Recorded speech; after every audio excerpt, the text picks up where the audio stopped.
Inside, you could hear the music. Inside, there were 300 people eating dinner, and my mom was outside on a plastic chair because someone had told her there was no room left for her inside anymore. Before I knew who it had been, before I understood why, before I made the decision that split that night into two pieces, I need you to know where I come from. But first check if you're already subscribed to the channel, and let me know in the comments what part of the world you're listening from. We love reading them. My name is Gabby Evans. I'm 36 years old, and I work as a CPA at a tax firm in Culver City, Los Angeles. I was born in East LA in a house made of gray cinder blocks with a corrugated tin door that my dad painted every single December because he said a freshly painted door was proof that the people living inside hadn't given up. My dad, Arthur, drove a cab for 38 years. Not a rideshare, not a luxury town car with AC and a little screen in the back. A beat-up white Crown Victoria with the passenger seat patched up with duct tape and a little dashboard saint that bobbed every time he hit a speed bump. He woke up at 4 in the morning, came home at 9 at night, and in those 17 hours, he drove across the entire city with a kind of patience I have never seen in another human being. He knew all the streets, all the shortcuts, all the dangerous intersections. He knew which corners had new potholes, which neighborhoods got rough after 10 o'clock, and exactly which gas station on the way out to the valley sold the breakfast sandwiches he'd been eating for his midday meal every day for 20 years. My mom, Maria, sold homemade breakfast burritos for 25 years. Every single morning, before my dad even walked out the door, she was already in the kitchen with the cast iron skillet, the eggs, the tortillas she'd prepped the night before, moving with that quiet discipline of someone who knows that if you don't produce today, you don't eat today. She set up her cart on the corner of Olympic Boulevard, right next to a local bakery, with a plastic folding table, a propane tank, a blue tarp for when it rained, and a handwritten cardboard sign that read, "Maria's Breakfast, bacon, sausage, and potato." I grew up with the smell of sizzling bacon and toasted flour tortillas clinging to my clothes. In middle school, I was ashamed of it. At 36, that smell is the closest thing I have to a definition of home. We weren't starving in the street poor. We were what people in this country call getting by. There was never anything extra, but my dad made damn sure there was never anything missing.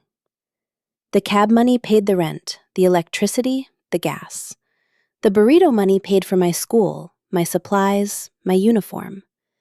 Between the two of them, they scraped together enough for me to study accounting at UCLA. The day I got my degree, my dad parked that Crown Vic outside the university campus, with a red ribbon tied to the antenna that he'd bought at a stoplight.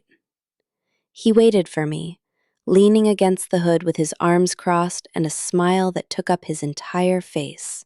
My mom brought a cooler full of burritos for my classmates. She handed out 24 of them in the business school parking lot, and to every single person who took one, she said, "My daughter just graduated." She said that sentence 24 times. I counted. I met Richard Sterling during a cross audit between his company and the firm where I worked. He was the chief financial officer at a real estate development firm his family had founded 3 generations ago. The kind of family that has a last name that sounds like a street in Beverly Hills, a last name the maitre d' recognizes the second they call for a reservation. Richard was the third of 4 siblings. All of them had master's degrees from Ivy League schools abroad. All of them drove cars that cost more than my parents had earned in a combined decade. But Richard wasn't a snob, or at least not in the obvious way. He was one of those guys who says it doesn't matter where you come from, with such effortless charm that you desperately want to believe him. He took me to dinner at a restaurant in West Hollywood, where the menu didn't have prices. I didn't understand half the words on the page, and when the waiter asked if I wanted the wine he'd picked out, I just said yes, without knowing what I was agreeing to. Richard noticed how uncomfortable I was, and instead of making a comment, he smoothly shifted the conversation to something that made me laugh. That's what won me over. Not the restaurant, not the wine. The fact that he saw I didn't belong in that room, and instead of pointing a spotlight at it, he softened the glare. His mother's name was Patricia Sterling. The first time I met her was at the family estate in Pacific Palisades. It was a sprawling property with manicured lawns, a fountain in the driveway, two golden retrievers with pretentious names, and a living room that could have comfortably swallowed the entire house I grew up in. Patricia greeted me with an air kiss to the cheek and a "so lovely to finally meet you" that sounded rehearsed, like she'd practiced it in the mirror that morning to hit the exact frequency of warmth without actually committing to anything. She asked where I lived. I told her I had an apartment in Silver Lake. She nodded. She asked where my parents had gone to school. I told her my mom got her GED at 32, and my dad had dropped out in the 6th grade. The silence that followed lasted maybe 3 seconds, but it felt like a comprehensive audit of my entire existence. Then she smiled and said how wonderful that you were able to get an education, with a tone where the word wonderful sounded a lot more like shocking than admirable. Richard told me later that his mom was just like that with everyone, that I shouldn't take it personally, that I just needed to give her time. I gave her time. I gave her 2.5 years. In that time, Patricia managed to learn my name, but she never quite learned how to pronounce my neighborhood. She always just called it the area where you grew up, as if saying East LA was an effort beneath her pay grade. The wedding was planned in 8 months. She chose the venue, she decided on the catering, the floral arrangements, the centerpieces, the color of the napkins, the vintage of the wine, the dessert. Every time I tried to voice an opinion, Richard would tell me the exact same thing. Let it go, Gabby. She's paying for the lion's share. She needs to feel involved. The lion's share meant 70%.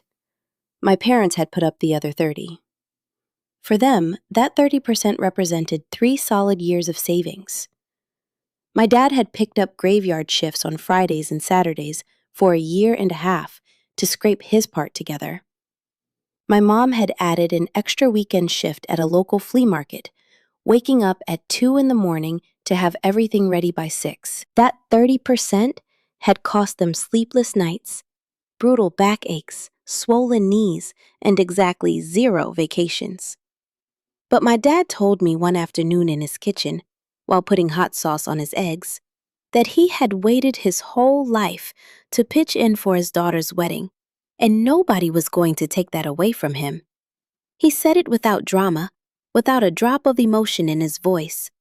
He said it the same way he said everything important, like it was a concrete fact, not a matter of opinion. I caved on almost everything during those 8 months.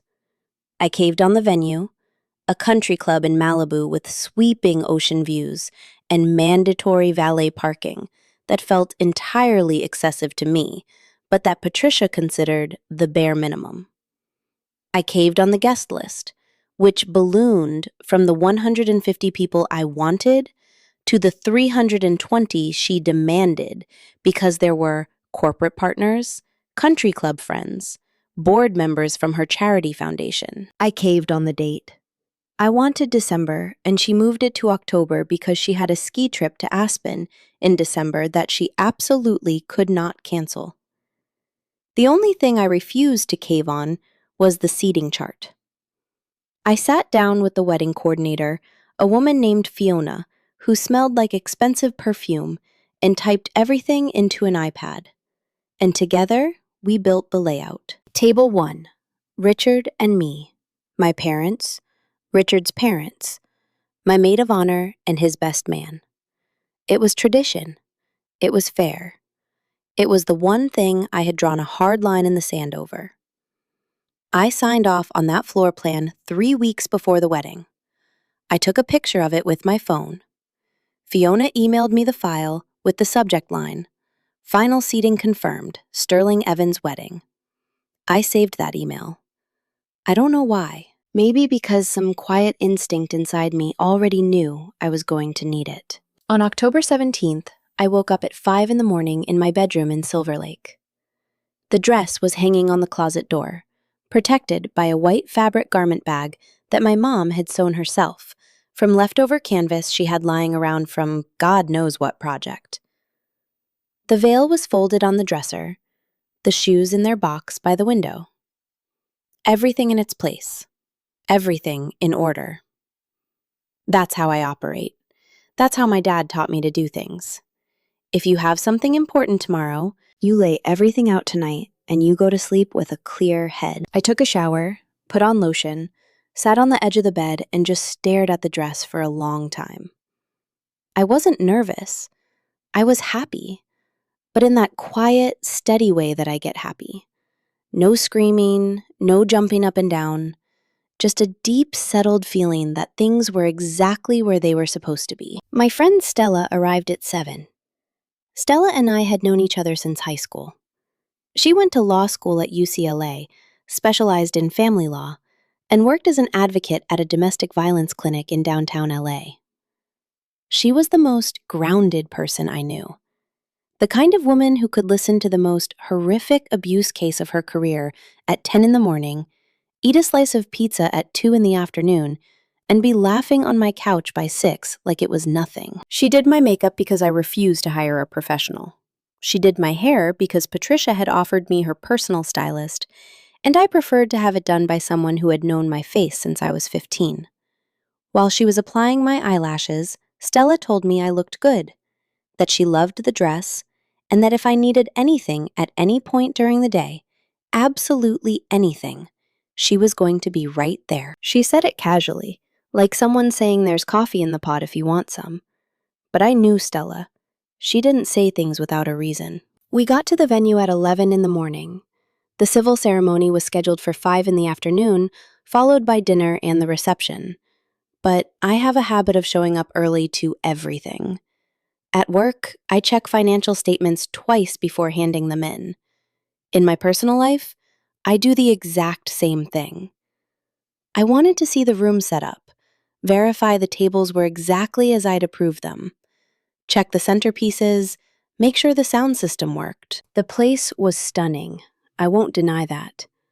Vaulted ceilings, massive floor-to-ceiling windows looking out over a manicured lawn with an illuminated fountain. Round tables draped in crisp white linen, centerpieces overflowing with roses and candlelight. Everything elegant, everything flawless, everything paid for with a budget that still felt absurd to me, but that I had long since stopped questioning. I pulled up the floor plan I had saved on my phone and started walking the room. Table 1. I walked over and read the names on the place cards. Hector Sterling, Patricia Sterling, Andrew Sterling, Richard's older brother, Caroline Sterling, his sister. Then 2 names I didn't recognize, Arthur Vance and Guest. I asked a waiter who was polishing glasses who had arranged those cards. He gave me a blank look and went to find Fiona. Fiona appeared, iPad in hand, wearing that practiced professional smile of someone who gets paid a premium to keep their cool. I asked her why the names on table 1 didn't match the layout I had approved. She looked down at her screen, pursed her lips in a way that was almost imperceptible, and told me that Mrs. Sterling had contacted her 2 days ago to request a strategic reorganization of the seating chart. She said Mrs. Sterling assured her I was completely on board with the change. I was not on board. No one had consulted me about a damn thing. I asked Fiona to show me the new updated layout. She turned the iPad toward me with the delicate hesitation of a doctor handing over a biopsy result you really don't want to read. I saw the whole thing on the screen. Table 1, the entire Sterling clan, all 4 siblings and their dates, Richard's parents, and 2 guests who turned out to be senior partners at the development firm. People I had seen exactly once in my life at a Christmas party where nobody spoke to me for more than 3 minutes. Table 2. More Sterling's cousins, Uncle Richard's godmother. Table 3. Buddies from Richard's dad's golf club. And on, table by table, the entire front half of the room swallowed whole by their world. I kept scrolling down the glass screen with my finger. Table 9, table 10, table 11. I scrolled past names I didn't know, last names I'd never heard in my life, until I hit the very bottom of the map. Table 18, the very last one. Shoved into a corner of the floor plan, right next to a gray rectangle labeled Service Access. Right there, it read, Arthur Evans, Maria Evans. 2 names. A table for 2 tucked in the back of the room, right up against the swinging doors where the waitstaff would be rushing in and out with heavy trays all night. I didn't move for a long time. Fiona stayed dead silent. I think she knew exactly what I was looking at and exactly what it meant. I asked her, with a voice that came out way calmer than the storm brewing in my chest, if Mrs. Sterling had offered any sort of explanation. Fiona hesitated. Then she told me, picking every single word like she was walking through a minefield, that the missus had mentioned it was better for the corporate partners to be highly visible, since tonight was also a prime public relations opportunity. She said the bride's parents would be much more comfortable at a quiet table in the back, away from the loudspeakers on the dance floor. She said she had specifically used the phrase, "It's for their own well-being." For their own well-being. As if my parents were 2 fragile invalids who needed to be shielded from the bass drops, and not 2 resilient people who had bled to cover 30% of everything this woman was now rearranging like a dollhouse. I shoved my phone into my purse. I thanked Fiona with the tone so flat, it made her blink. Probably because she was bracing for a screaming match, not a dry thank you. I walked down the hallway, connecting the main ballroom to the bridal suites. My legs knew exactly where they were going before my brain caught up. I went to find Richard. I found him in the suite the venue had set aside for the groom. It was a room outfitted with dark leather couches, a massive mirror, and a wet bar stocked with whiskey and sparkling water. He was in there with his brother Andrew and his best man, a college buddy named Mason, who always treated me with that suffocating, exaggerated politeness of someone trying really hard to be nice to someone they consider beneath them. Richard was standing in front of the mirror, adjusting his tie. When he saw me walk in, he smiled. It was a handsome smile, a genuinely warm one even, and for a split second, it broke my heart, because a tiny part of me still desperately wanted this to have a reasonable explanation. I asked to speak to him alone. Andrew and Mason walked out without a word. I closed the door. I told him exactly what I had found. I told him the seating chart had been gutted. I told him my parents were sitting at table 18 next to the kitchen doors. I told him his mother had given the order and that nobody had bothered to run it by me. I delivered the whole thing in one breath, without pausing, without raising my voice, staring dead into his eyes, because I needed to see his raw reaction before he had a second to curate it. And I saw it. It was a slow blink, a microscopic tightening of the jaw, that fleeting micro-expression of a guy who isn't surprised, just annoyed that the bomb detonated earlier than he planned. His eyes didn't go wide. He didn't say what. He didn't put a hand to his forehead. He just froze for half a second too long, and then spoke in that perfectly modulated boardroom voice he used whenever he wanted to sound like the adult in the room. "Gabby, my mom mentioned something about it to me, but I didn't think it was a massive deal. It's just a logistics thing. My dad's partners need to be front and center. It's crucial for the business. Your parents are going to be fine back there. They don't care about that kind of stuff." They don't care about that kind of stuff. I stood rooted to the carpet, letting those 8 words process in my brain. They don't care about that kind of stuff. As if my parents' dignity was a metric of sensitivity that could be quantified, and he had already run the numbers and determined it didn't meet the threshold to be a problem. As if he actually knew my dad. As if he had any clue what mattered to him and what didn't. Richard had eaten dinner at my parents' house maybe 15 times in 2.5 years. My mom always made him his favorite chicken mole and rice with fried plantains. My dad would tell him stories about the grid of the city, the hidden shortcuts he'd mapped out, the time he picked up a passenger who turned out to be a famous actor and didn't realize it until the guy stepped out of the cab. Richard would laugh. He'd nod. He'd say Arthur was such an incredible character. And now, he was standing here telling me that this man didn't care about being shoved in a corner. I asked him how long he'd known about the change. He ran a hand through his hair and said his mom had brought it up on Tuesday. It was Saturday. 4 days. 4 days where he had called me every single night to talk about the final details of the honeymoon, our flight reservations to Maui. And in not one of those phone calls had he found a spare breath to tell me my parents had been exiled to the back of their own daughter's wedding. I told him I wasn't having it. I wanted the original seating chart restored immediately. My parents were going to sit at table 1 exactly as we had agreed. Richard took a deep breath, perched on the arm of the leather sofa, and looked at me with an expression I knew intimately.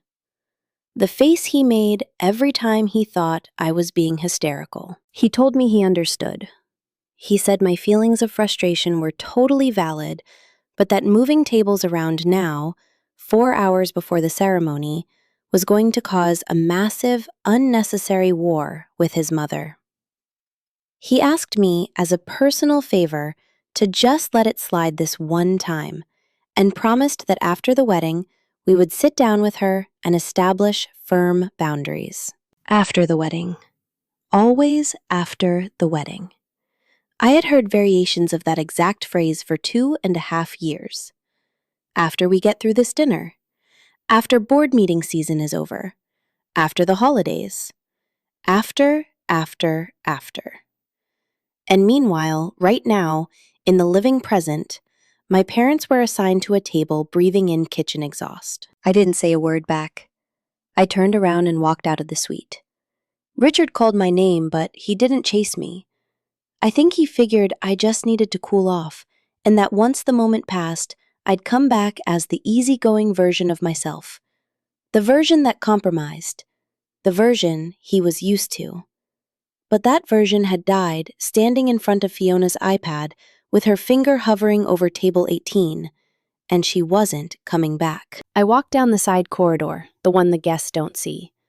The one that's dimly lit and smells like industrial floor cleaner and freshly cut stems. I made it out to the back patio, where there were wrought iron benches nobody was using because the reception was still hours away. I needed to think. I sat down on a bench and stared at the fountain. It wasn't turned on yet. It was just a dry stone basin with dead leaves scattered at the bottom. And for some reason, that image felt incredibly fitting for the moment. I thought about calling my mom to warn her, but I didn't want to ruin her morning before I had to. My parents were supposed to arrive at 4, an hour before the ceremony. My mom had sent me a text at 7 in the morning that read, "I've been ready since 5. Your dad says I'm crazy, but I'm just so excited," followed by 3 red heart emojis. She didn't know anything yet. She was completely in the dark. Probably sitting on the living room couch in her dress since dawn, because that was exactly who she was. Ready before anyone else. Giddy as a little kid. Stella found me on the patio. I have no idea how she knew I was out there. Best friends have this internal radar that defies logic. She sat down next to me without saying a word. I stayed quiet for a minute, maybe 2, maybe 3. Then I spilled the whole thing. She listened without interrupting, without making faces, without gasping. When I finished, she sat in total silence for about 5 seconds, and then she asked me what I wanted to do. I told her I didn't know yet. She nodded, told me she was going to be right there, wherever I needed her, and told me not to rush my decision. Then she asked if I wanted a coffee. I said yes. She went back inside and brought me a black coffee in a paper cup she'd sweet-talked out of the kitchen staff. I drank it alone on the patio, wearing my wedding dress, my bouquet resting on the bench beside me, watching the October sun start to dip, casting an orange glow over the lawn. That, on any other day, I would have thought was beautiful. At 3:30, I heard the rumble of life inside. The guests were starting to trickle in. The ambient music kicked on. Waiters were crisscrossing the halls with trays of hors d'oeuvres. The whole machine was powering up. The gears of the reception were turning, and I was sitting outside with an empty paper cup and a choice I still hadn't made. At 4:15, my phone buzzed. It was my mom. "We're here, honey. Your dad couldn't find his car keys and we got delayed. Where do we meet you?" I told her to look for me by the main entrance. I stood up, smoothed out my dress, checked my makeup in my phone camera, and started walking toward the lobby. I saw them before they saw me. My dad was walking through the parking lot in his charcoal suit, the only suit he owned, the one he wore for every major milestone. My high school graduation, my cousin Rosie's wedding, my grandmother's funeral, and now this. It was a little tight across the shoulders because he'd put on about 5 pounds since the last time he wore it, but he looked sharp. He'd gotten a haircut the day before, high and tight, exactly how he liked it. He walked with his chest out, with the heavy, grounded stride of a man who has driven across the entire city from the front seat of a cab, and who, when he finally stands up, does it with a straight spine and his head held high. My mom was walking right beside him, in a navy blue dress and low heels she'd bought specifically for today. She had texted me a picture of the shoes from the store 3 months ago, asking, "Are these okay for my daughter's wedding, or do I look funny?" She didn't look funny. She looked exactly like what she was. A 58-year-old woman who had spent 25 years standing over a hot griddle at 4 in the morning so her daughter could get a college degree, and who was now walking across the valet lot of a Malibu country club with the absolute, unshakable dignity of someone who doesn't owe a dime to anybody in this world. She was wearing a necklace I'd given her for Mother's Day. Nothing crazy expensive, just a little silver chain with a heart pendant I bought at a jewelry store downtown. She wore it like it was a string of flawless diamonds. She kept touching it with her fingertips every time she put it on, like she was checking to make sure it was still there. Then they spotted me. My mom covered her mouth with her hand. My dad stopped dead in his tracks and just stared at me with this look he gets when something feels too good for his brain to process right away. Then a slow smile spread across his face, and he said, "There's my CPA." That's what he called me ever since I passed my boards. Not Gabby, not sweetheart, my CPA. Like the title belonged to him even more than it belonged to me. My mom threw her arms around me. She smelled like her signature perfume, a cheap floral Avon bottle my aunts bought her every Christmas because it was the only one she ever asked for. A discontinued scent she always managed to hunt down at the swap meet. She whispered in my ear that I looked gorgeous, that the dress was a masterpiece, that she wanted to bawl her eyes out, but she was holding it together. If she cried, she'd ruin the mascara she was wearing for the first time in her life. The mascara Stella had taught her how to apply over FaceTime just last week. I laughed. It was a real sharp laugh, and God, I needed it. I guided them inside. The plan was for them to walk into the ballroom, find their table, sit down, and wait for the ceremony. But I knew exactly what was waiting for them in there, and I had no idea how to handle the fallout. We walked through the foyer, which was already buzzing with people. I spotted a few guests from my side coworkers from the firm, girls from my college dorm, my Aunt Connie who flew in from Texas with her husband, clutching a massive gift wrapped in shiny gold paper. On the other side of the room were the Sterlings. You could spot them instantly by the cut of their clothes, the way they stood, that effortless posture of people who are used to taking up space in rooms exactly like this one. Andrew Richards' brother was standing in a circle of men in tailored suits, talking loudly about zoning permits for a commercial lot in Austin.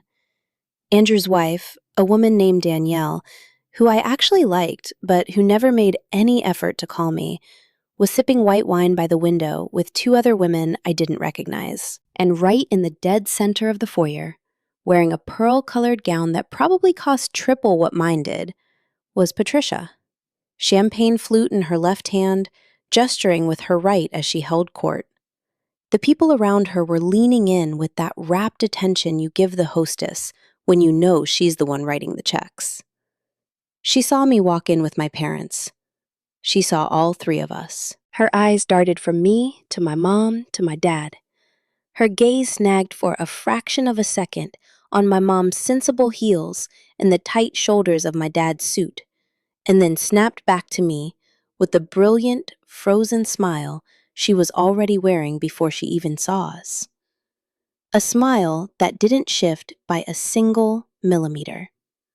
She floated over, kissed my mom on the cheek, told her she looked lovely, extended a hand to my dad, and said, "Arthur, so wonderful to see you." My dad shook her hand with that ingrained politeness of his, firm but careful not to squeeze too hard, and said thank you for everything, ma'am. Because that's who my dad was. He said thank you first always, even when he had absolutely no reason to. Patricia looked at me and said the ballroom looked absolutely divine, and that everything was running flawlessly. She squeezed my arm in a way that was supposed to look affectionate, but that I felt as a direct order. Stay calm. Everything is under control. Her control. My parents walked into the ballroom. I stayed behind in the foyer with a knot the size of a fist in my throat, knowing with absolute certainty that in the next few minutes, my mom was going to walk the perimeter of the room looking for her name. She was going to reach the back wall. She was going to find table 18 next to the kitchen doors, and something inside her was going to fracture. But she wasn't going to show it, because Maria was exactly like Arthur, the kind of person who swallows broken glass just so nobody else at the table feels uncomfortable. I didn't have to wait long. 15 minutes later, I went looking for them. They weren't at table 18. They weren't at any table. I found my dad in the service hallway, that narrow, fluorescent-lit corridor connecting the ballroom to the catering kitchens.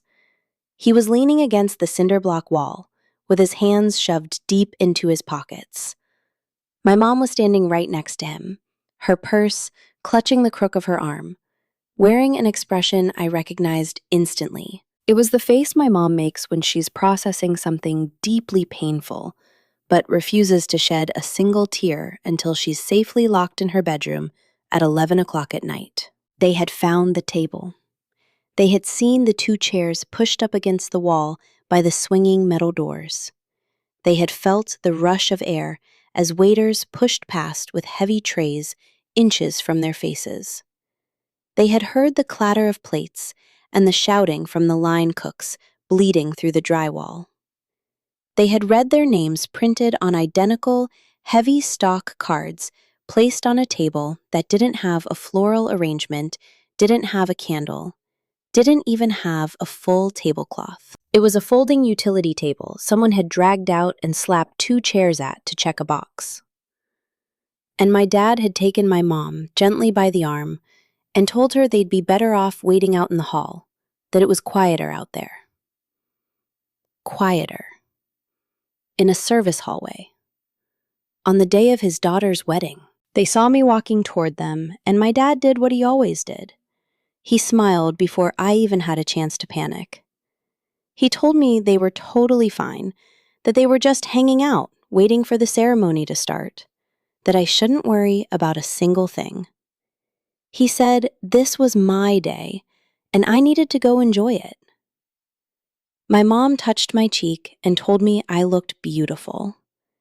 The exact same phrase, the exact same gesture, the exact same priority as always. Her daughter first, herself second. I stood there looking at them in a way I don't really know how to put into words. It wasn't pity. I have never once pitied my parents because they are not people who inspire pity. They inspire awe. It was something else. It was staring directly into a blinding truth I had been tiptoeing around for 2.5 years, refusing to look it in the eye. To Richard's family, my parents weren't the parents of the bride. They were a logistical eyesore. They were two names taking up valuable real estate at the head table. They were people who didn't fit the demographic, who clashed with the corporate partners, who wore the wrong labels, who didn't talk about zoning laws in Austin or ski trips to Aspen. And Richard knew it. He'd known it since Tuesday, and he had stood in front of that mirror, fixing his tie, like none of it mattered. I told my parents I had to go fix something and asked them not to move. My dad looked at me with this specific look he gets when he knows I'm about to do something nuclear. 36 years is plenty of time for a father to catalog every single one of his daughter's facial expressions. He didn't ask me what I was going to do. He just nodded his head and said, "Go get them." I went to find Stella. She was out on the patio sitting on the exact same bench where I had drank my coffee. Like she hadn't moved an inch, like she knew my orbit was going to pull me right back to her. I sat down next to her and said exactly one sentence. My parents are standing in the service hallway. Stella didn't blink. She sat perfectly still for 3 seconds, which is exactly how long it takes her brain to process incoming trauma before shifting into action. And then she asked me if the marriage license was already signed. I told her no. The signing was scheduled for 6 o'clock during the civil ceremony inside the ballroom. She told me to keep that fact front and center in my head and to think very, very carefully about what I wanted to do before my signature hit that piece of paper. I was already thinking, but I needed one last piece of the puzzle before I pulled the trigger. I walked back down the corridor leading to the groom's suite. I wasn't going to talk to Richard. I was going to look for the final nail in the coffin. The proof my brain already knew existed, but my heart needed to hear out loud so it could finally let go. The door to the suite was cracked open. I heard the voices before I reached the handle. The first one was Patricia's. Crisp, sharp, with that flawless diction of a woman who has never had to shout to command a room because she's spent her entire life surrounded by people paid to agree with her. She was talking to Richard. She was telling him that everything had gone off without a hitch, that reorganizing the tables was the smart play, that she couldn't fathom why I had thrown such a tantrum over something so trivial. She said my parents were sweet people, but that a wedding of this caliber required a certain aesthetic at the head table, that the corporate investors were going to be watching that optics matter, and that a man who drives a taxi and a woman who sells burritos on the street, no matter how lovely they are, simply do not project the image required for a sterling family event. A man who drives a taxi. A woman who sells burritos on the street, I heard Richard answer. His voice was low, placating, completely void of pushback. He said, yeah, she was right. That at the end of the day, it was just common sense. He said my parents didn't care about that kind of stuff, that they were simple people and they'd get over it. He said I was just overreacting because I was letting my emotions drive instead of looking at the board with a cool head. Simple people who'd get over it, letting emotions drive instead of a cool head. a cab and a food cart being used as literal evidence that they didn't deserve a seat at the table. I leaned the back of my head against the drywall. My legs weren't shaking. Nothing was shaking. What I felt was this bizarre, hollow sensation that I can only compare to the moment you're auditing a massive financial ledger, and suddenly, you spot the one rigged number, and instantly, all the chaos clicks into a cold, brutal, perfect clarity. I realized this was never about a table. This was about who I was in this marriage, and who I was going to be forced to be for the next 30 years if I signed that piece of paper. I pushed off the wall and walked back out to the patio where Stella was waiting. Stella took one look at my face and didn't ask a single question. She stood up, smoothed out her skirt, and said, "You made the call." I told her yes. She asked me what I needed. I told her I just needed her to walk in there with me. She gave me one sharp nod, and we started walking back toward the ballroom together. As we walked down the side hallway, the service corridor that smelled like roasting meat and bleach, I ran a mental inventory of exactly what was on the chopping block. 320 people sitting inside, waiting for a judge to show up in 40 minutes with the paperwork. A catered dinner for 300 currently sitting under heat lamps. A 4-tier cake I'd seen that morning on the dessert table, pure white, with spun sugar flowers that Patricia had commissioned from a boutique bakery in Santa Monica that charged by the slice like it was fine art. First-class tickets to Maui booked for Monday morning. A white dress my mom had helped me pick out in a little boutique in Pasadena, where we both started crying in the fitting room because it was the very first one I tried on, and we both knew instantly it was the one. All of that was sitting on one side of the scale. On the other side were my parents, standing in a service hallway on a Saturday in October. Standing on their feet, not complaining, not demanding a thing, wearing shoes my mom had polished the night before, and a suit that squeezed my dad's shoulders, waiting for their daughter to get married, while they stared at a blank wall. It wasn't a hard decision. It was the easiest decision I've ever made in my entire life. The hard part was everything that led up to it. 2.5 years of, "We'll talk about it later," and "That's just how she is," and "Give her time." That was the hard part. The decision itself felt like dropping a 100-pound weight I'd been carrying on my back just out of habit. I stopped by my parents first. They were still in the hallway. My dad had flipped over a plastic milk crate someone left against the wall and was sitting on it. My mom was standing next to him with her hand resting on his shoulder. As I walked up, I saw she was whispering something to him. I found out later she was telling him about a dress she'd seen a woman wearing in the lobby.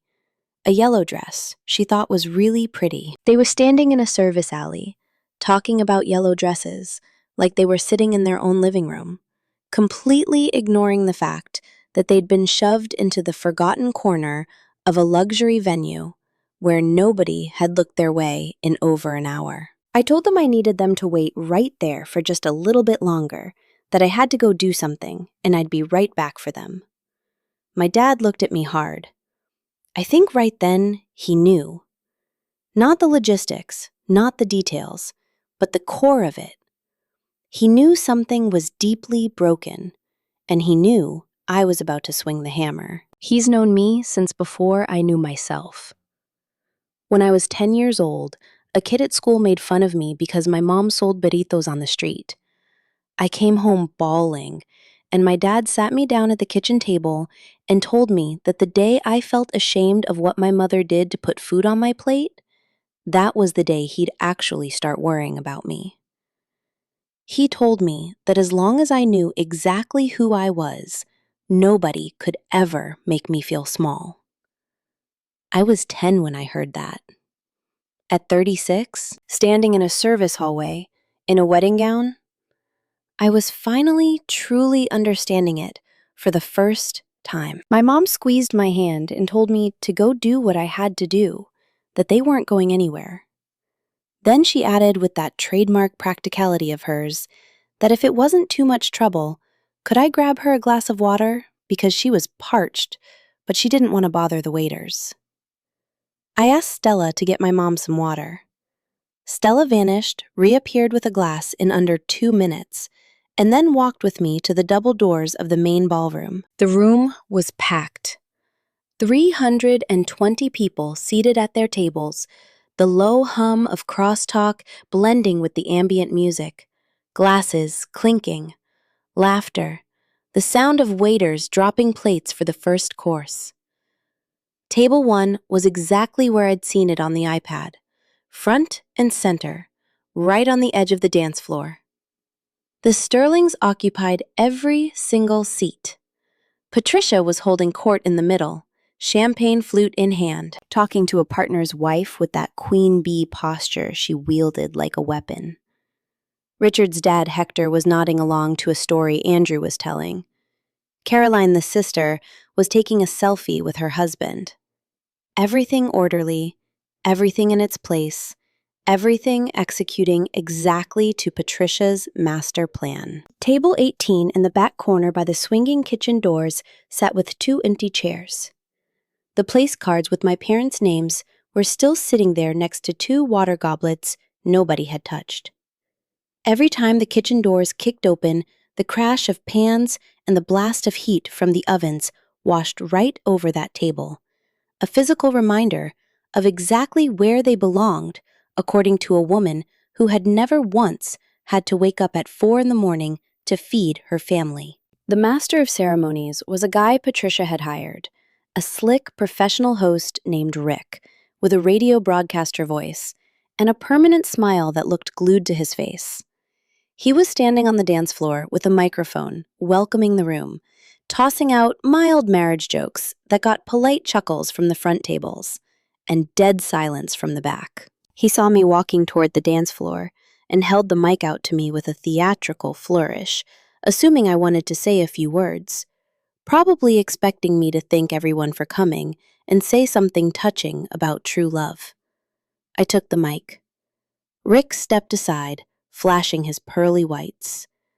Stella stood like a statue at the edge of the wood floor 10 feet away, arms crossed, wearing that absolute 0 Kelvin expression she gets when she's in full courtroom mode. 320 people stared at me. Sea of faces, known and unknown. My coworkers at table 11, my Aunt Connie at table 9, her giant gold gift sitting on the chair next to her. My college girls huddled at table 10. And on the other side, the Sterlings, the investors, the country club set, the charity board, all holding their drinks, all wearing that expectant, polite face you put on when a toast is about to start. Richard was standing next to table 1. He had stood up the second he saw me heading for the floor. He had a drink in his hand and a half smile that slowly dissolved as he realized I wasn't smiling back and I wasn't raising a glass to him. I took one breath. Not out of nerves. 36 years of living under Arthur's roof had taught me something you don't learn in business school. When you know exactly what you're about to say is the absolute truth, you don't need to prep. You just open your mouth. I started by saying that before the ceremony went any further, there was something I needed to share with the room. I said that this morning, I discovered that the seating chart I had personally designed and approved weeks ago had been secretly altered without my knowledge and without my consent. I said that my parents, Arthur and Maria Evans, the parents of the bride, had been stripped of their seats at the head table and banished to the very back corner of the room, shoved against the service doors of the kitchen. I said the order was given by Patricia Sterling, my future mother-in-law, 2 days ago, and that when I confronted Richard about it, he told me he fully supported the decision. Why? And here I used his exact words. Because my parents are simple people who don't care about that kind of stuff. The silence that dropped over that room wasn't normal. It was a heavy, suffocating silence. The kind of silence that has a physical texture that you can feel on your skin, like a sudden drop in air pressure. 320 people went dead quiet all at once. The instrumental background music was still piping softly through the ceiling speakers. It sounded completely absurd now, like the wrong soundtrack playing over a movie that had violently switched genres without warning. Heads whipped toward me, then toward table 1, then all the way to the back of the room. 320 pairs of eyes locked onto table 18. The 2 empty chairs, the place cards, the kitchen doors, which in that exact moment swung wide open as a busboy pushed through with a tray of bread, letting the chaotic crash of the kitchen bleed into the ballroom for 3 agonizingly long seconds. I watched the ripple effect across the tables.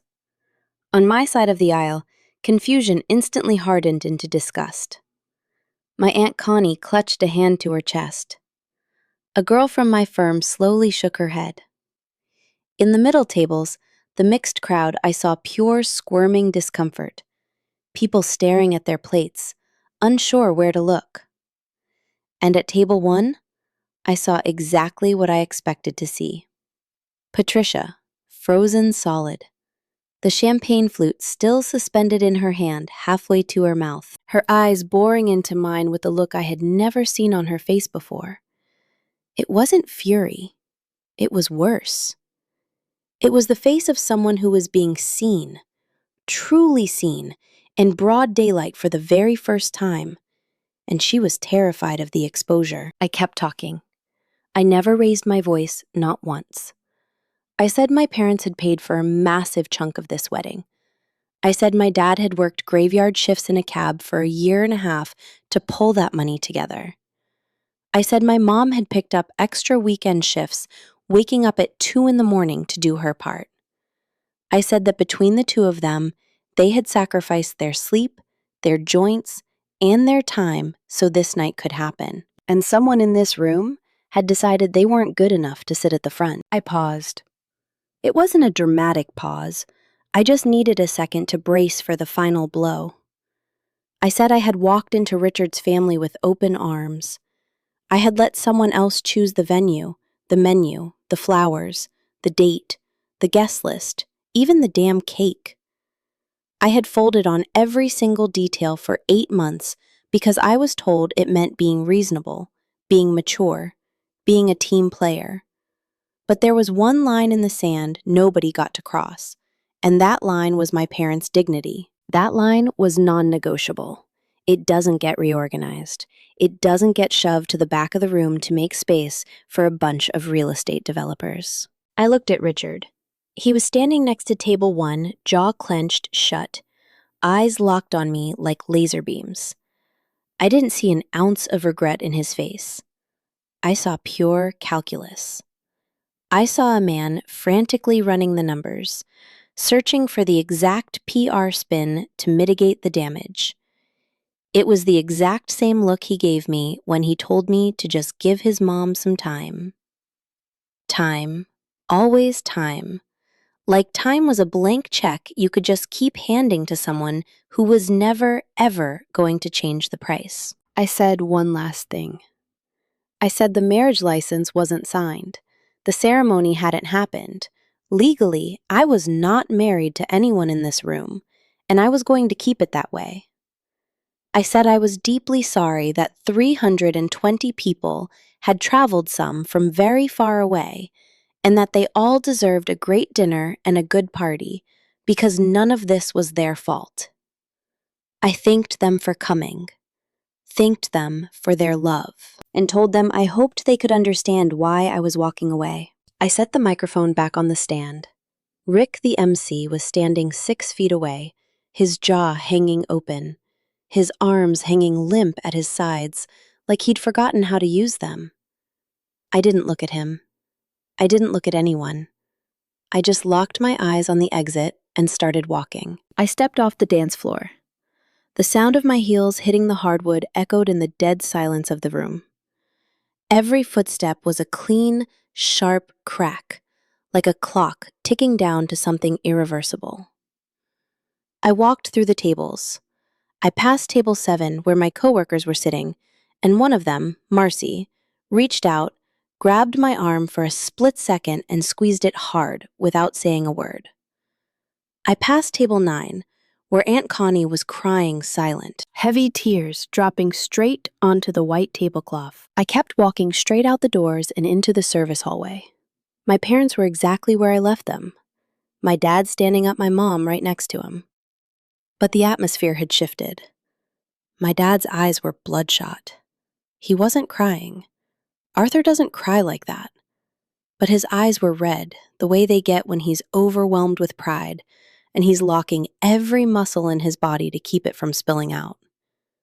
I realized they had heard everything. The service hallway was connected to the ballroom by the swinging doors and by a ceiling speaker mounted in the corner. They had heard every single word. Every last one. My dad didn't say a word. He walked up to me, put both his heavy hands on my shoulders, and stared into my eyes for a stretch of time I couldn't even begin to measure. Then he pulled me in and wrapped his arms around me. He hugged me hard. The kind of crushing, desperate hug you get from a 61-year-old man who has gripped a steering wheel for 38 years, whose hands smell like cracked leather and gas station coffee. In that one hug was every single thing he had never known how to say out loud, because he was a man built on actions, not speeches. I felt his chest hitch against mine just once. One single time. That was it. Then he let me go, adjusted the lapels of his suit, and said in a voice made of gravel, "Let's go home." My mom hugged me next. It was a different kind of hug. Longer. Tighter. Her hand cupping the back of my neck the way she used to when I was a little girl running a fever, and she'd sit on the edge of my bed all night. She didn't say anything profound. She didn't offer any poetic wisdom. She just leaned into my ear and whispered, "I'm starving. Let's go get food." And I laughed. I stood in a dingy service hallway, wearing a crushed wedding gown, my makeup completely bulletproof, because Stella didn't mess around with cheap setting spray, and I laughed out loud. Because my mom was hungry, and that was the most real, honest, fiercely grounded thing she could have possibly said to me in that moment. Stella materialized out of nowhere with my purse, my coat, and her car keys in her hand. I don't know when she grabbed them. I don't know how she knew I'd need them right that second. The best friends don't ask questions. They just show up with the answers before you even realize you're drowning. We walked out together, the 4 of us. My parents in the front, Stella and me in the back. The lobby was a ghost town. Everyone was still trapped inside, paralyzed, trying to process the bomb that had just gone off.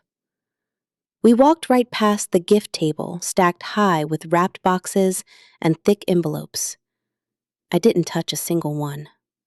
None of it belonged to me. Nothing in that building belonged to me, except for the 3 people walking by my side. We hit the parking lot, and I heard the heavy glass doors of the lobby swing open behind us. I heard Richard's voice calling my name. "Gabby!" Once. "Gabby, wait!" Twice. I didn't stop walking. Not because I was blindingly angry, but because there was absolutely nothing left to wait for. Everything I ever needed to hear from him, I had already heard through a cracked door, over the sound of his mother explaining why a cab driver and a street vendor didn't make the cut. Behind Richard's voice, I heard another one, Patricia's. She wasn't yelling. Patricia never yelled. But her tone had a frantic, shrill edge to it that I had never heard before, the sound of a woman rapidly losing her grip on a narrative she thought she owned. She was barking something about me being hysterical, about blowing things completely out of proportion, about how we could resolve this if I just calmed down. resolve it. Like shoving my parents into a corner was a clerical error on a spreadsheet and not a glaring billboard broadcasting exactly what she thought they were worth. I didn't look back. Stella unlocked her car. My dad slid into the back seat behind the passenger side. My mom got in behind the driver. I took shotgun. Stella fired up the engine, peeled out of the valet lot, and merged onto the Pacific Coast Highway, heading south. It was 6:15 on a Saturday in October, and the traffic was bizarrely light for LA, which felt like a minor miracle. From the back seat, my mom broke the silence. You know what sounds amazing right now? A greasy cheeseburger. My dad immediately said, the diner off Hollywood Boulevard. Stella said, done. She hit the blinker for the 101 freeway like that had been the itinerary all along. 4 people in a sedan on a Saturday night, cruising toward a diner, one of them wearing a full bridal gown. We pulled up to the diner at 7:15. It was an old-school neon-lit joint with red vinyl booths, a stainless steel counter that had been there since the 70s, and a grill cook named Sal, who had known my dad since the dawn of time, because it was Arthur's mandatory pit stop whenever he worked the Hollywood shift. Sal looked up when we walked in. He stared at us for about 3 seconds too long, letting his brain buffer the visual. A man in a sharp gray suit, a woman in a navy dress and silver necklace, a lawyer in a black pencil skirt, and me, dragging a white tulle train across the linoleum, wearing false eyelashes and clutching a bouquet of lilies that somehow ended up in my hand. Sal didn't ask a single question.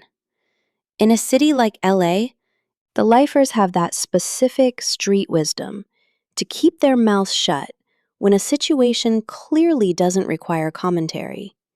He just grabbed his notepad and said the usual art. My dad nodded. 4 double cheeseburgers, Sal, heavy on the pickles. 4 baskets of fries and 4 cherry cokes. He slid into the red vinyl booth, loosened his tie, unbuttoned his collar, and let out a long, heavy exhale, like a man collapsing into his favorite armchair after a brutal cross-country drive. My mom slid in next to him, dropped her purse on the table, and started passing out the paper napkins with the mindless, automatic efficiency of a woman who has spent her entire life feeding people. We ate our burgers in total silence for the first 10 minutes. It wasn't an awkward silence. It was a golden, heavy silence. The kind that doesn't need to be filled with nervous chatter, because the 4 people sitting at that table knew exactly what had just gone down, and nobody needed to justify it to anyone else.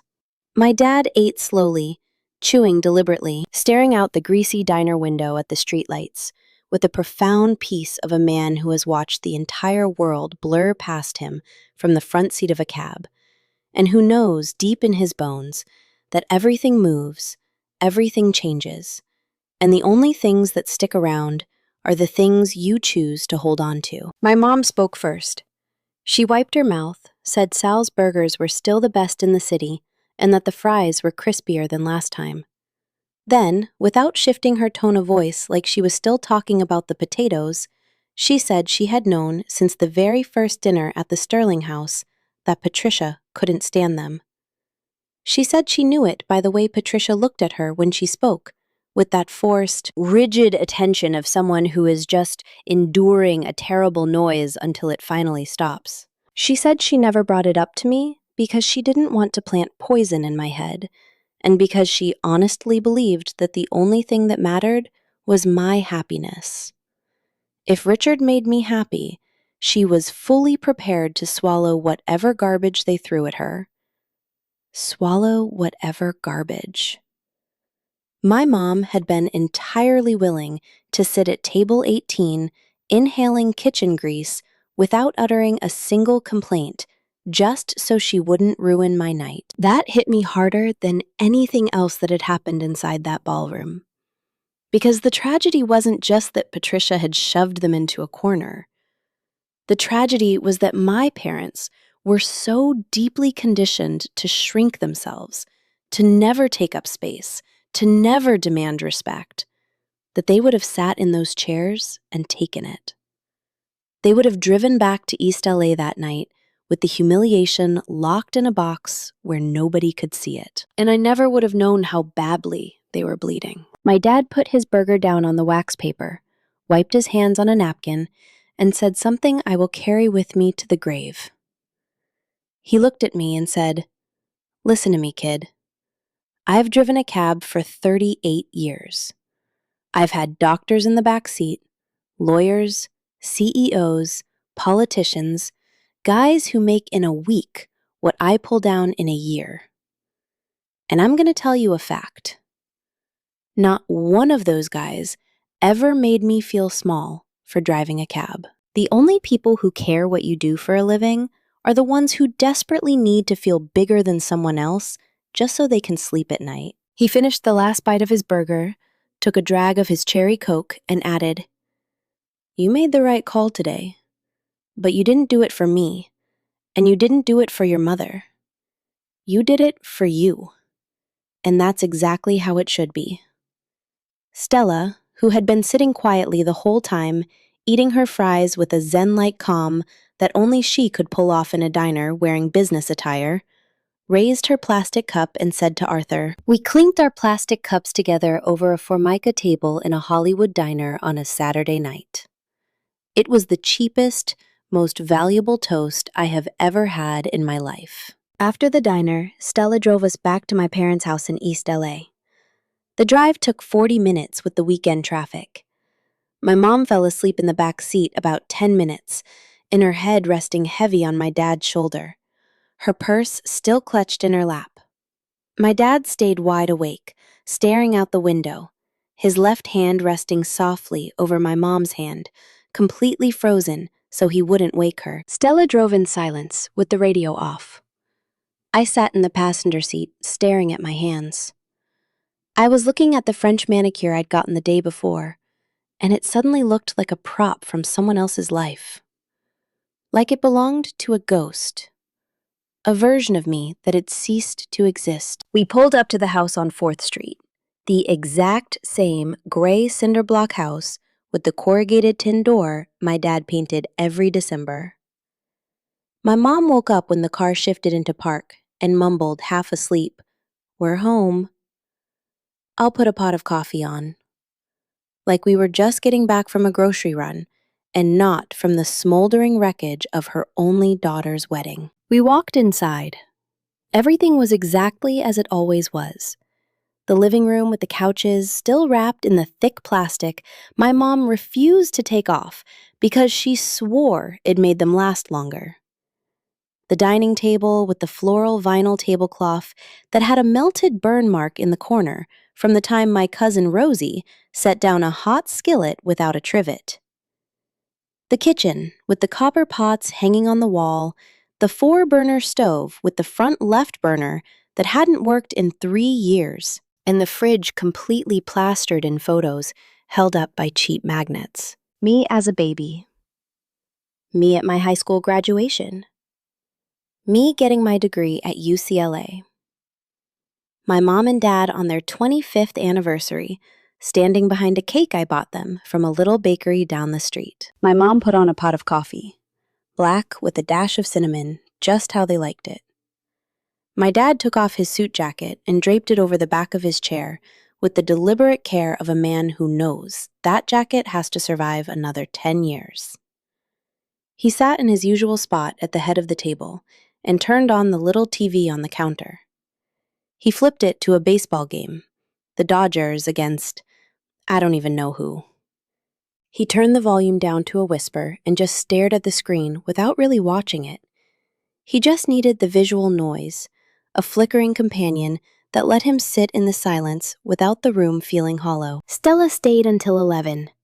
She sat at the kitchen table with a mug of coffee and talked to my mom about literally anything except what had just happened.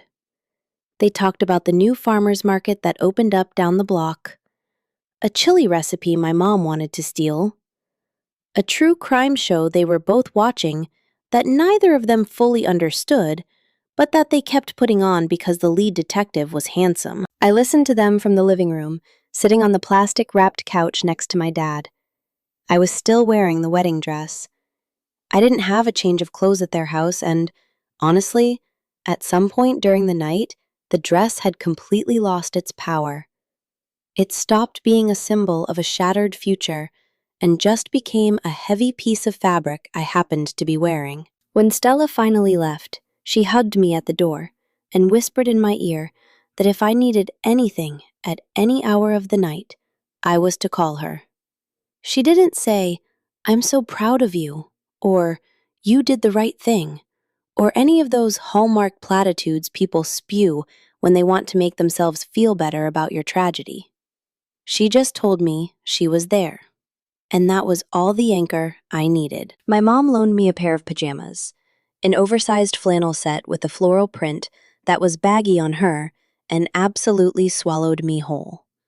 But it smelled like fabric softener and my parents' house, and that was exactly the armor I needed to put on my body. I went to sleep in my childhood bedroom, the same twin bed with the faded blue quilt my mom had kept completely untouched since the day I moved out.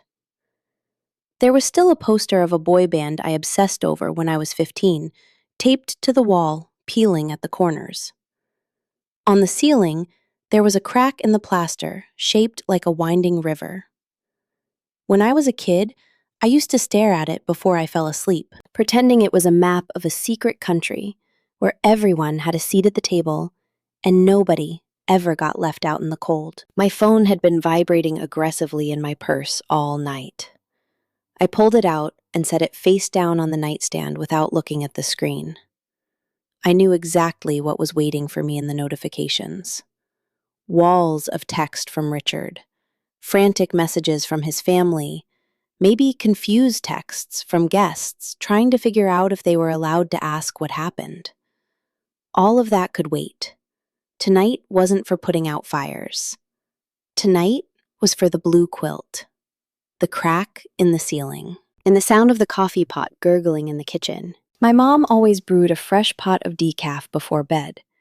She claimed it wasn't real coffee, but she liked having a warm mug in her hands while she sat on the couch for 10 minutes before turning out the lights. I fell asleep without crying, not because I was trying to be tough, and not because I didn't feel the grief. I fell asleep without crying because I was utterly, profoundly at peace. It's a bizarre feeling to try and explain. I had just detonated my wedding in front of 320 people. I had just nuked my relationship with the man I thought I was going to grow old with. I had just violently derailed the next 30 years of my life. And I was completely at peace. Not ecstatic, not euphoric, not riding some cinematic wave of triumphant relief. Just deeply, quietly, still. Like for the first time in years. I was standing exactly where the universe intended me to be. I woke up the next morning at 8 to the smell of scrambled eggs and chorizo drifting down the hall. My mom was standing over the stove, wearing her usual apron, the one with the faded sunflowers and a grease stain that hadn't washed out in 20 years. My dad was sitting at the table, reading the Sunday paper. He still insisted on reading physical ink on paper because he swore reading the news on a glowing screen didn't feel like real news. I pulled up a chair. My mom slid a plate in front of me without asking if I was hungry. In that house, nobody asks if you're hungry.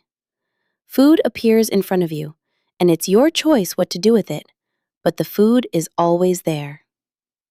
We ate breakfast in silence. A heavy, lazy Sunday silence that tasted like total normalcy.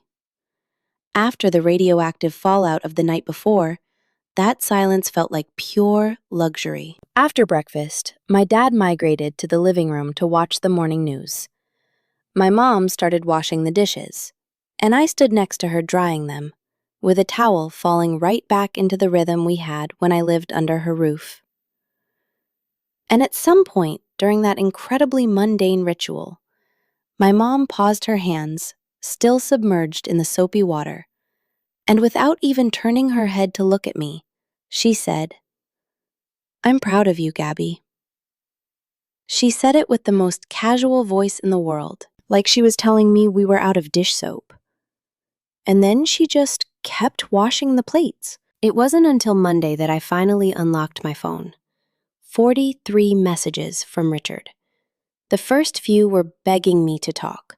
The next batch were frantic rationalizations that his mother had overstepped, that he should have intervened, that this was all fixable, that we could still go down to the courthouse and sign the papers if I wanted to, that he was going to lay down the law with his mom, that things were going to change. The last few messages, the one sent around 3 in the morning on Sunday, took a sharp left turn.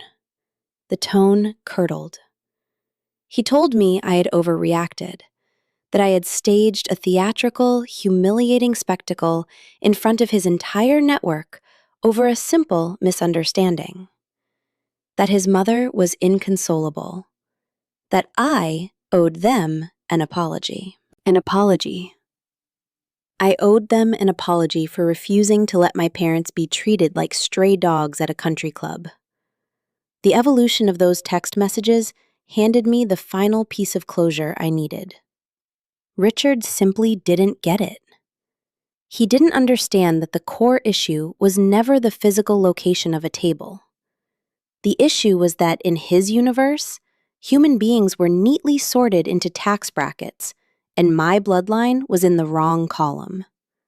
And he didn't see a single thing wrong with that, because that was the water he swam in. That was his reality. And no amount of setting boundaries or "we'll talk about it later" was ever going to reprogram his DNA. I sent him exactly one text. I told him there was absolutely nothing left to discuss, that I wished him a good life, and that I expected him to respect my space. Then I blocked his number. I didn't do it out of spite. I did it with the exact same clinical calm my dad used when he slammed the trunk of his cab shut on a piece of trash left behind by a passenger.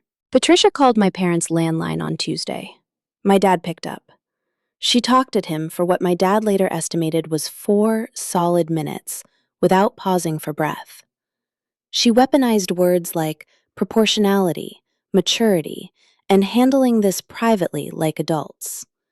At some point, she actually tried to frame the entire incident as a simple miscommunication. My dad let her talk. He didn't interrupt her once. When she finally ran out of gas, he spoke to her in the exact same flat, professional tone he used to tell a drunk passenger what the meter read. "Ma'am, my daughter has retained legal counsel. If you need to discuss any formal arrangements, I'd be happy to provide her attorney's number. Have a good afternoon." And he hung up the phone. Stella had already confirmed what I knew. There was zero legal mess to untangle. The marriage license was never signed. The religious ceremony never happened. There was no marriage, no joint assets, no legal bind whatsoever. The only thing that existed was a highly expensive party that got cut short and a 4-tier cake that, as I found out weeks later, from a coworker who knew a bartender at the venue, was sliced up and eaten by the kitchen staff that very night. I smiled, imagining the busboys and line cooks eating that obscenely expensive cake on overturned milk crates in the alley. The exact same cake Patricia had ordered specifically to dazzle her corporate investors, ending up on paper plates in the hands of the working class. There is a brutal, beautiful poetry in that, and it doesn't need to be explained. What I didn't see coming was the fallout that happened completely outside my control. 320 people had front row seats to that implosion. 320 people walked out of that ballroom, got in their cars, and told somebody else. That's how gossip operates in a city like LA. It doesn't get printed in the paper. It gets passed around over overpriced lattes and cocktails traded like currency. 2 weeks after the non-wedding, a friend of my Aunt Connie's who lived in West Hollywood texted me to say she'd heard the story at a brunch and she was sending me love. A month later, A senior partner at my firm casually mentioned that the Sterling name had come up at a real estate gala, and the conversation had immediately pivoted to the disaster at the country club. I didn't ask for details, and I certainly didn't go digging for them. But what I did find out was that Patricia quietly stepped down from her seat on the charity board.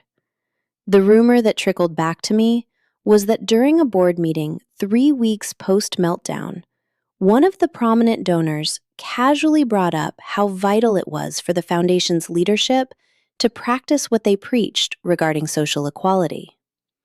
No names were dropped. No weddings were mentioned. But Patricia handed in her resignation the very next morning, citing personal reasons. I didn't make a single phone call. I didn't post a damn thing on Instagram. I didn't leak a story to a blog. I didn't have to lift a finger. 320 people did the heavy lifting for me. 4 months after the wedding, I got a letter in the mail at my Silver Lake apartment. The envelope was thick textured paper, the kind they sell at absurdly expensive boutique stationeries. There was no return address, but I recognized the stock instantly. It was the exact same paper the Sterlings used for their annual Christmas cards. I sliced it open, fully expecting a threat of litigation, an invoice for the catering, or some highly educated form of character assassination. It was from Richard's dad, Hector. A 4-paragraph letter written in blue fountain pen. The handwriting was shaky, the script of an older man who still firmly believed that apologies carrying weight belonged on paper, not a glowing screen. He wrote that he knew exactly what his wife and son had done. He said he had been sitting at table 1 that night, watching the whole thing unfold, and he hadn't opened his mouth to stop it. He said that cowardice was eating him alive. He said he'd met my father once at a holiday dinner the year before, and he'd struck him as a deeply honorable man, and he profoundly regretted not telling him that to his face. The final paragraph said he didn't expect a reply, and he certainly wasn't asking for my forgiveness. He just needed me to know that not everyone in that family shared that toxic worldview, and that he fully owned his guilt for staying silent when a real man would have stood up and spoken. I folded the letter along the creases, slid it back into the thick envelope, and buried it in the bottom drawer of my nightstand, under a stack of old college notebooks. I never wrote him back. Not out of lingering rage, but because life had beaten a very harsh lesson into me. Chasing the ghost of what you desperately want people to mean, instead of accepting what their actions actually prove, is a fool's errand. I was done running on that hamster wheel. If Hector's guilt was genuine, time would tell. And if it was just a performance to soothe his conscience, time would tell that too. Time is the ultimate lie detector. You just have to be quiet enough to let it speak. It's been a year and 2 months since that October night. A year and 2 months that look absolutely nothing like the blueprint I had drawn up for my life at 37.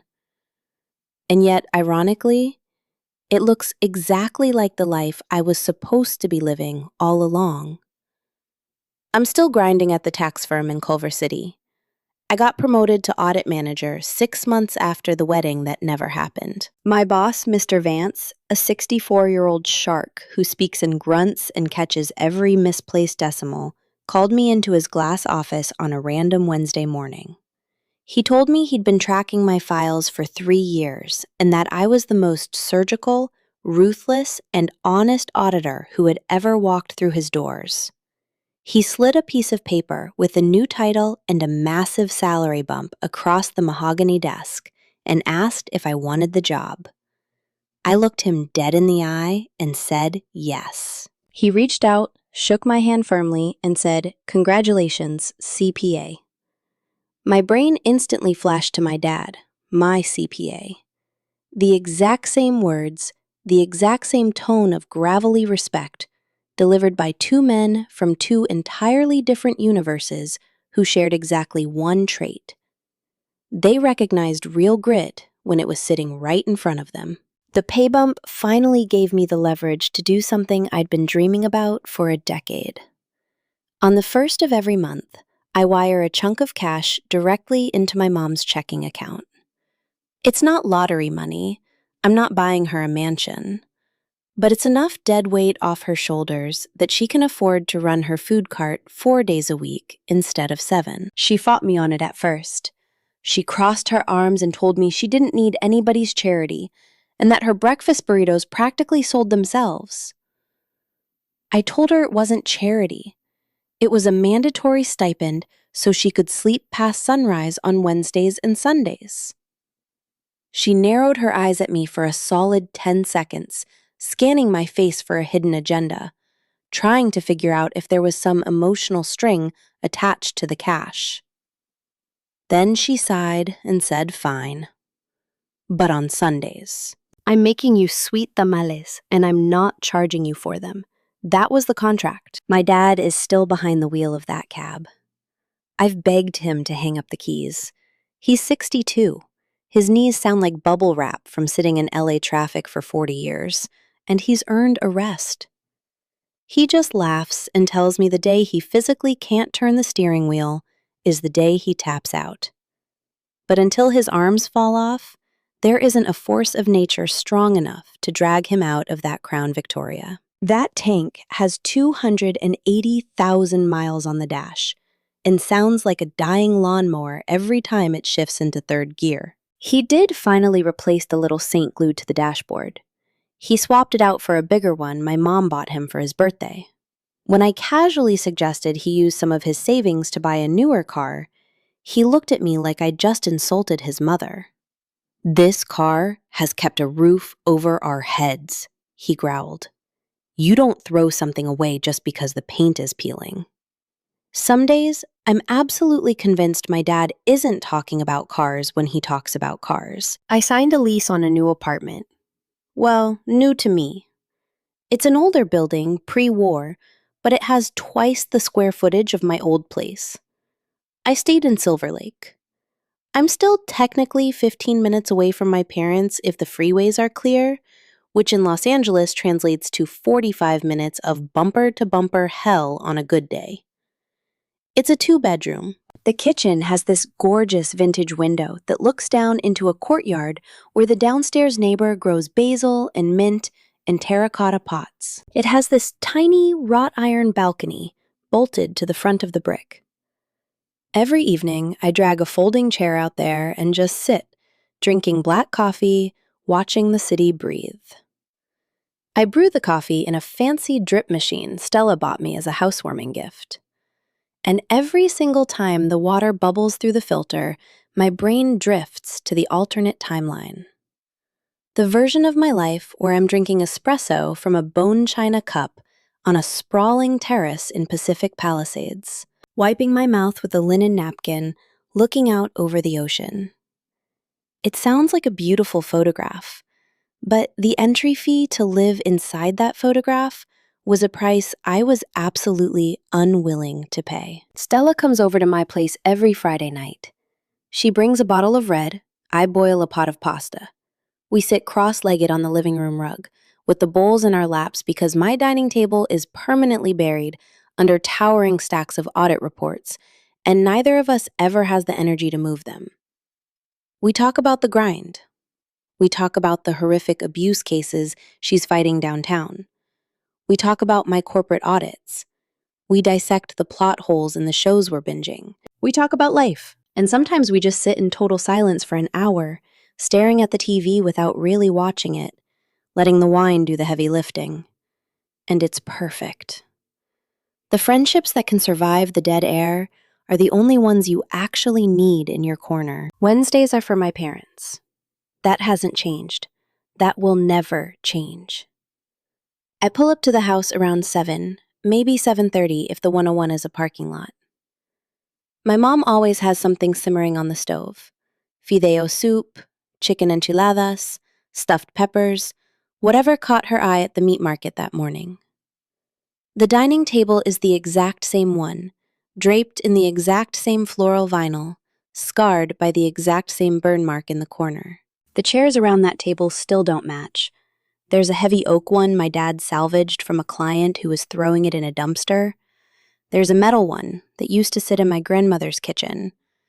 And there's a lime green plastic patio chair that literally nobody knows the origin of, but it's been sitting in that room since I was in middle school. My dad claims the head of the table. My mom sits on his right, I sit on his left. The exact same configuration we've had for 30 years. There are no calligraphy place cards. There are no velvet ropes. There is no strategic seating chart approved by a committee. We sit where we sit because that is exactly where we belong, and our right to exist in that space doesn't require a signature from anyone on this earth. My mom always cooks enough food to feed a small militia. Always. It is an undisputable law of physics in a Hispanic household. When dinner is over, she digs into the bottom drawer of the kitchen and pulls out a plastic Tupperware container. It's got a bright green lid, and my name is written across the plastic in thick black Sharpie. She started doing that after Stella accidentally walked out with one of her good containers 3 years ago. From that day forward, Maria decreed that any Tupperware leaving the premises with my name on it had to be permanently branded. She hands me the leftovers with a stern lecture. Heat the rice in a skillet with a little oil gabby. Don't you dare put it in the microwave, it gets rubbery. I nod my head very seriously, acting like she hasn't given me this exact same warning 100 consecutive times. My dad walks me out to my car every single Wednesday. He walks me down the concrete path, opens my car door, and then stands on the curb under the glow of the yellow porch light he wired himself 20 years ago, and which still works flawlessly, because Arthur Evans doesn't build things that break. He stands on that curb with his hands jammed deep in his pockets, his back straight as an arrow, watching me fire up the engine. He doesn't move a muscle until I pull away from the curb and turn the corner at the end of the block. Every Wednesday night, without fail, I watch him shrink in my rearview mirror. A stoic silhouette standing guard on the sidewalk. It is his silent way of telling me something he doesn't know how to articulate, and watching him fade in the glass is my way of telling him I hear him loud and clear. I haven't gone on a single date in 14 months. I didn't take a vow of celibacy. I didn't swear off men. I didn't make some dramatic feminist declaration. The reality is far less cinematic. My life simply filled up with other things. The mental real estate that used to be occupied by the exhausting anxiety of managing a relationship slowly got swallowed up by Wednesday dinners, Friday pasta with Stella, Saturday mornings at the farmer's market with my mom, 80-hour audit weeks, and sitting on my balcony drinking coffee while the sun goes down. I'm not writing off love. If the right guy walks into the frame eventually, great. But if he does, he's going to have to understand a non-negotiable reality right out of the gate. My parents sit at table 1, not table 2, not table 9, not table 14, and sure as hell not table 18. Table 1. And if he flinches at that, he knows exactly where the exit is. I do think about Richard sometimes. Not with venom, not with some poetic lingering heartbreak, and definitely not with that toxic curiosity that makes you stalk someone's social media. I think about him the same way you think about a highway exit you drove past and never took. With a mild, detached curiosity, but absolutely zero urge to throw the car in reverse and see where it led. A mutual friend let it slip that he's still single and that he transferred out to Dallas to oversee a massive commercial expansion for the family firm. I have no idea if he's happy. I honestly hope he is. But I hope it in that vague, generic way you hope the barista who handed you your coffee is having a good day. You wish them well, but you don't need to stick around to verify it. I think about Patricia a lot less than I thought I would. In the immediate aftermath, she haunted my brain. I played back the tape of those 2.5 years constantly, analyzing every micro expression, every backhanded compliment, every calculated silence, desperately searching for the red flags I missed. But eventually, I stopped digging, because the brutal truth was, I didn't miss them. I saw every single one of them. I saw them from the very first dinner. I saw the condescending, "Oh, how fascinating," she practically sang when I told her I went to public school. I saw the way her eyes dragged over my mother's scuffed shoes. I saw at the time she asked if my parents had ever traveled to Europe, and when I said no, she let out this breathy little, "Oh," dripping with a pity so refined it was almost invisible. But it wasn't invisible to me, because women who grow up in neighborhoods like mine develop a sonar for that specific frequency of condescension before we even learn how to drive. I saw every single red flag flapping in the wind. I just did what millions of people do every day. I convinced myself that if I just smiled harder, compromised more, and gave it enough time, they would magically disappear. They didn't disappear. They just multiplied, metastasized, and finally detonated, all over a seating chart on a Saturday in October. What Patricia never grasped, what Richard was entirely blind to, and what a shocking number of people who sort humanity into neat little tax brackets will never, ever understand, is that dignity is not a luxury item you purchase with a black card. My dad gripping the steering wheel of a beat-up Ford with 280,000 miles on the odometer possesses more raw, unadulterated dignity than any insecure socialite who has to shove a working-class couple into a corner just to feel powerful. My mom flipping tortillas on a grease-stained griddle at 4 in the morning commands more respect in her pinky finger than a woman who has to micromanage a head table to maintain an illusion of control. That is not an emotional opinion. That is a concrete historical fact that 320 people witnessed with their own eyes on an October night. And there isn't a seating chart on earth that can rewrite it. Sometimes when I'm sitting out on my balcony with my mug, watching the streetlights flicker on as Silver Lake goes quiet, my brain drifts back to the version of me that didn't step off that dance floor.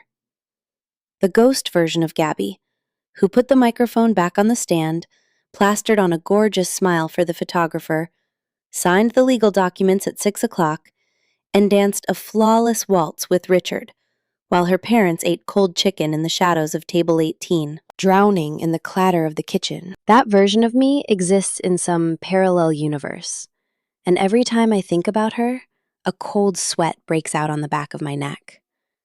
Because that Gabby would have never stopped folding. She would have folded at Thanksgiving. She would have folded at Christmas. She would have folded at the christenings of her children. She would have raised kids who absorbed a highly toxic lesson through pure osmosis. That there are first-class grandparents and coach-class grandparents. That there are bloodlines that belong at the head of the table and bloodlines you hide in the back room. That love is a transaction with terms and conditions, and that human dignity has a price tag attached to it. That Gabby would have taught her kids to swallow poison and politely call it good manners. I didn't want that life. I violently rejected it that night, and I reject it now. The life I have is significantly smaller. It's a 2-bedroom walk-up, not a gated estate in the Palisades. It's a sensible sedan, not an imported SUV. It's boiling pasta on a Friday night instead of dropping $1,000 at a steakhouse in West Hollywood. It's eating out of a plastic tub with my name scrawled on it in Sharpie instead of wiping my mouth with a monogrammed linen napkin. But it is mine. Every square inch, every single cent, every choice. It belongs to me. And when I walk through the door of my parents' house on a Wednesday night, and I drop my bag, and I pull out the chair on the left, and my mom slides a plate in front of me without asking, and my dad asks me how the audits went this week, and my mom nags me about leaving the porch light on, and my dad asks if the car is still making that weird grinding noise I complained about last week, I feel a profound, overwhelming sensation that I didn't feel a single time in 2.5 years of dating Richard Sterling. I feel whole, not validated by a man, not legitimized by a diamond ring, not elevated by a country club last name. I am whole, all by myself, sitting exactly where I belong, at my own damn table, surrounded by my people. I am not broadcasting this story to convince anyone to detonate their life the way I did. Everyone is operating on their own timeline. Everyone has their own cross to bear, their own financial traps, their own complicated webs. Some people have the bandwidth to stay inside the machine and fight the war from within, and there is immense honor in that. Some people need years to finally see the writing on the wall, and that isn't cowardice. That's just the messy reality of human processing. I am not playing judge and jury with anyone else's survival tactics. I have enough on my plate managing my own. I'm putting this out into the ether because I know with absolute certainty that someone listening to this right now is currently sitting at table 18. You're sitting in a corporate job where they bleed you dry and treat you like a ghost. You're suffocating in a relationship where you're constantly told you're crazy for asking for the bare minimum. You're gritting your teeth at a dinner table with in-laws who scan you up and down like a piece of cheap luggage every time you walk into the room. You are trapped in a system that demands you drop to your knees and thank them for the scraps they throw you, even if those scraps are sitting on a folding table next to the garbage chute. If that's you, if you are sitting in that chair right now, I need you to burn this into your brain. You do not need a ballroom full of witnesses. You do not need a live microphone. You do not need a shark of a lawyer standing on the edge of a dance floor waiting for your signal. You do not need a cinematic climax with a soaring orchestral soundtrack and slow-motion exits. All you need is the sudden, violent clarity that hits you right in the center of your chest. The indisputable fact that the people you love deserve better, and that you deserve better. And that standing up, walking to the front of the room, and taking the seat you rightfully earned isn't arrogance. It isn't a tantrum. It isn't making a scene. It is dignity.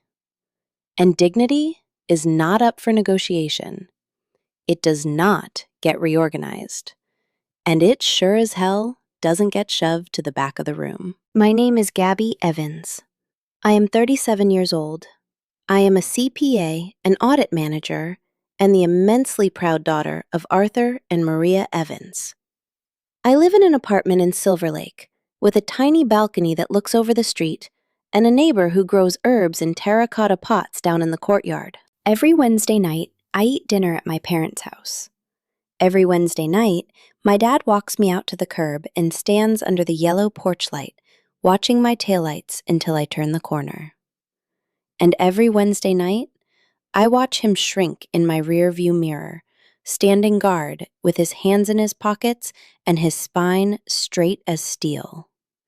And I promise you, that image is worth vastly more than a seat at the head table of any ballroom on this earth. I will never, ever let anyone tell me where to sit again. Now, if this story stirred something awake inside you, hit the like button, subscribe to the channel, and drop into the comments to let me know exactly where you're listening from.